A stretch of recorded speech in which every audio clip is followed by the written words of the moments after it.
London, England, home of Big Ben, St. Paul's Cathedral, and Parliament. 2012 Olympic planners didn't locate the Games near these downtown destinations. Instead, they made the bold decision to hold the Games 2 miles away in East London, in one of the city's most impoverished neighborhoods. Now, talk to me a bit about where Olympic Park is. What is that neighborhood in London right now? It was actually one of the most deprived areas of London, and it used to be said that you went from tube station to tube station as you went further east in London. Actually, your life expectancy was 1 year less.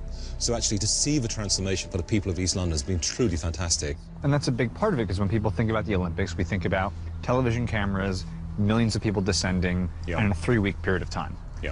But it's about something more than that as well. The thing we really wanted to do was inspire young people to get involved in sport, you know, and to create some really iconic places which people would focus around and draw people in and then inspire them to compete, obviously, in sport all across our nation. And, you know, I really believe that's going to come true.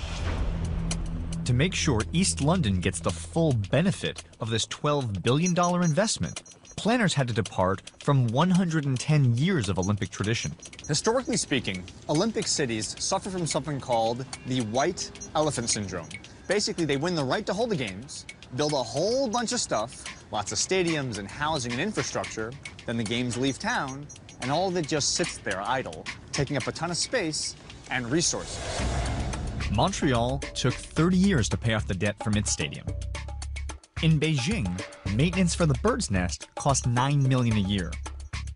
And the $100 million baseball stadium in Athens sat unused for years, since Greeks don't play baseball. Here in London, they're trying to do things a bit differently by building sustainably both for the Olympics, but also thinking about the long-term use of the stuff. For example, the Olympic Stadium behind me seats 80,000 today. After the Games, scales down to 25,000 seats.